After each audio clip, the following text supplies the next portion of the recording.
آقا کریم علیہ السلام کے لباس میں قمیص، تہمت، چادر، ٹوپی، عمامہ اور اس طرح کی مختلف چیزیں ہوا کرتی تھیں۔ ویسے نبی کریم علیہ السلام کا یہ پورا امتیاز رہا ہے کہ آپ ہمیشہ اپنی ذات پہ دوسروں کو ترجیح دیتے ہیں۔ حضرت قاضی ایاز مالکی رحمہ اللہ فرماتے ہیں کہ مال کے بارے میں نبی کریم علیہ السلام کی عادت مبارکہ جب بھی آپ دیکھیں گے تو آپ اس نتیجے پہ پہنچیں گے کہ آقا کریم علیہ السلام کو زمین کے خزانوں کی کنجیاں عطا ہوئیں، مال غنیمت آقا کریم علیہ السلام کے لیے حلال کیا گیا، حالانکہ آپ سے پہلے کسی نبی کے لیے مال غنیمت حلال نہیں تھا۔ مال غنیمت کہتے ہیں کہ جنگ کے بعد جو دوسرا مخالف لشکر ہوتا ہے اس کا ساز و سامان، اسے مال غنیمت کہتے ہیں۔ پہلے انبیاء اور رسول جو گزری ہیں ان کے زمانے کے اندر جب مسلمان ان کے کلمہ گو کسی غیر مسلم سے لشکر سے جنگ کرتے تو جو مال غنیمت آتا تھا اسے اکٹھا کیا جاتا تو اسے آگ جلا کے راکھ کر دیتی تھی، کسی کے لیے حلال نہیں تھا، صرف نبی علیہ السلام کے لیے حلال تھا۔ آقا کریم علیہ السلام کے حیات طیبہ کے اندر حجاز، یمن، سارا جزیرہ عرب اور اس کے ساتھ ساتھ ملک شام، عراق، بہت سارے علاقے فتح ہوئے۔ ان مقامات سے بہت زیادہ جزیہ، خمس ہوتا تھا کہ پورے مال میں سے 5واں حصہ جو سرکار اور سرکار کی آل کے لیے تھا، خمس کا کہتے تھے۔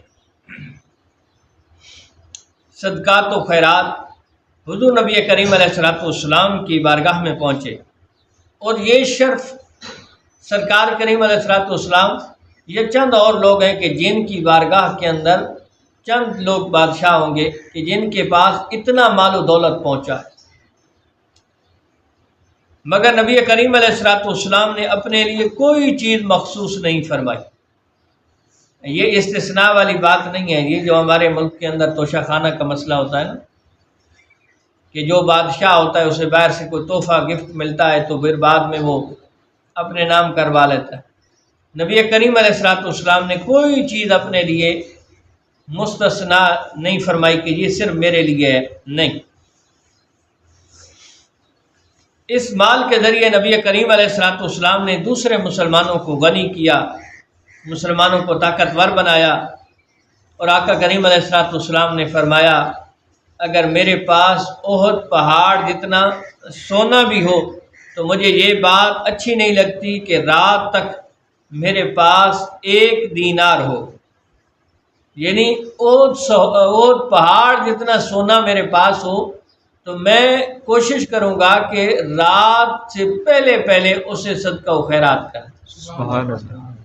پہاڑ ہو، سونے کا ہو، سرکار فرما رہے ہیں مجھے یہ پسند نہیں ہے کہ 1 درہم میرے گھر کے اندر باقی رہے، میں سب کا سب اللہ کی راہ میں لوگوں پہ تقسیم کر دوں گا۔ پھر نبی کریم علیہ السلام اتنا کچھ ہونے کے باوجود نبی علیہ السلام کا جو لباس تھا انتہائی سادہ۔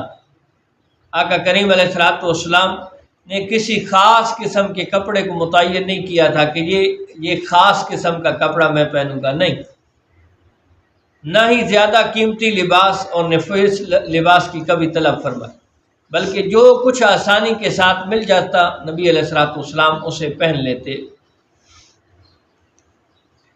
حلیت الاولیاء کے اندر شیخ ابو نعیم نے حضرت جابر رضی اللہ تعالیٰ عنہ سے روایت کی ہے کہ نبی کریم علیہ السلام نے ایک آدمی کو دیکھا جو میلے کپڑے پہنے ہوئے تھا، تو نبی کریم علیہ السلام نے فرمایا کیا اسے کوئی ایسی شے نہیں ملی جس سے یہ کپڑوں کو صاف کر لیتے؟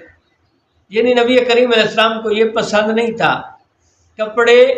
ہمارے ایک استاد صاحب تھے، وہ فرمایا کرتے تھے بیٹا کپڑے پرانے ہونے میں کوئی حرج نہیں ہے، لیکن کپڑے صاف تو ہونے چاہیے۔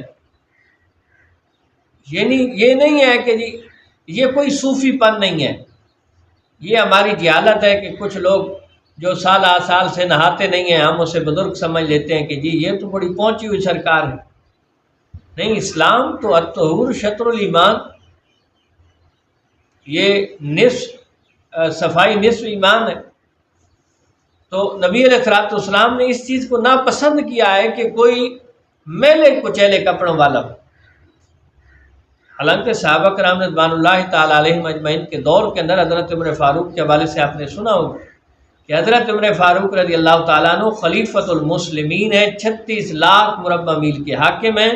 جب بیت المقدس یہ جو فلسطین کے اندر ہے یہ جب فتح ہوا نا حضرت امیر عمر کے زمانے کے اندر، تو یہودیوں نے یہ شرط رکھی کہ خلیفۃ المسلمین ہم سے چابیاں وصول کرنے آئے۔ تو جب حضرت امیر عمر رضی اللہ تعالیٰ عنہ چابیاں وصول کرنے آئے نا، 36 لاکھ مربع میل کا حاکم، یہ ہمارا پاکستان یہ 8 لاکھ مربع میل کا پہ ہے، 8 لاکھ مربع میل، 4.5 پاکستان بنائے جائیں تو یہ اس وقت کی حضرت امیر عمر کی سلطنت بنتی ہے۔ آج کا ہمارا سٹی ناظم ہو تو پھر دیکھ لیں کہ اس کا بھی کتنا حلیہ بنایا ہوتا ہے، لیکن 36 لاکھ مربع میل کا حاکم مدینہ سے چلا ہے بیت المقدس فلسطین تک، ایک اونٹنی ہے، ایک غلام ہے۔ پہلے دفعہ طے کر لیا کہ اتنے سفر تک میں سواری کروں گا، اس کے بعد میں مہار پکڑ کے چلوں گا، تم غلام کو کہا کہ تم سواری کرو۔ اب دیکھیں یہ باتیں صرف بندہ پڑھتا ہے تو پتہ چلتا ہے کہ ایسے لوگ تھے جو انصاف کرنے والے لوگ تھے، یہ ایسے لوگ تھے جو حکومت کے اہل تھے۔ اور پھر جب پہنچتے ہیں تو باری آ جاتی ہے غلام کی۔ حضرت امیر عمر رضی اللہ تعالیٰ عنہ کہ اس غلام نے عرض کی، حضور لوگ دیکھ رہے ہوں گے، آپ سوار ہو جائیں، کوئی مسئلہ نہیں۔ آپ نے فرمایا نہیں۔ اس نے کہا حضور لوگ آپ کے استقبال کے لیے کھڑے ہیں۔ فرمایا خیر ہے، کوئی مسئلہ ہی نہیں۔ حضرت امیر عمر رضی اللہ تعالیٰ عنہ نے اسی طرح اونٹنی کی مہار پکڑی ہوئی ہے۔ تو پیر سید نصیر الدین نصیر رحمہ اللہ کا ایک شعر بھی ہے، یہ برابری کا درس دیا تو نے آدمی کو کہ غلام ناک کا پر ہے، ناک کا اونٹنی کو کہتے ہیں، غلام ناک کا پر ہے تو امام چل رہا ہے۔ اور جب پہنچتے ہیں تو وہ یہودیوں کے سردار ہیرے جواہرات لگے ملبوسات میں پہنے ہوئے بیٹھے ہیں۔ حضرت امیر عمر رضی اللہ تعالیٰ عنہ کے جسم پہ جو قمیض تھی نا اس پہ 17 پیوند لگے ہوئے تھے۔ آپ دیکھیں کہ 36 لاکھ مربع میل کا حاکم اور قبضہ لینے آیا ہوا ہے، اس کے باوجود 36 لاکھ مربع میل کے حاکم کے جسم پہ جو قمیض ہے اس کے جسم پہ قمیض کو 17 پیوند لگے ہوئے ہیں، کوئی اس میں آر نہیں، کوئی شرمندگی نہیں۔ آج کل فراوانی ہے تو آپ بے شک یہ پیوند لگے نہ پہن سکیں، لیکن یہ ہے کہ اگر پہنے تو صاف ستھرے ہوں، پرانے کپڑے پہننے میں کوئی حرج نہیں ہے۔ نبی کریم علیہ الصلوۃ والسلام ہمیشہ ایسا لباس پسند فرماتے جس سے پورا بدن بہتر طور پر ڈھانپا جا سکے، بدن کے لیے زیادہ فائدہ مند ہو، ہلکا پھلکا ہو۔ امامہ اتنا بڑا کہ اس کے اٹھانے میں تکلیف ہو، یہ بھی نبی علیہ السلام کو پسند نہیں تھا۔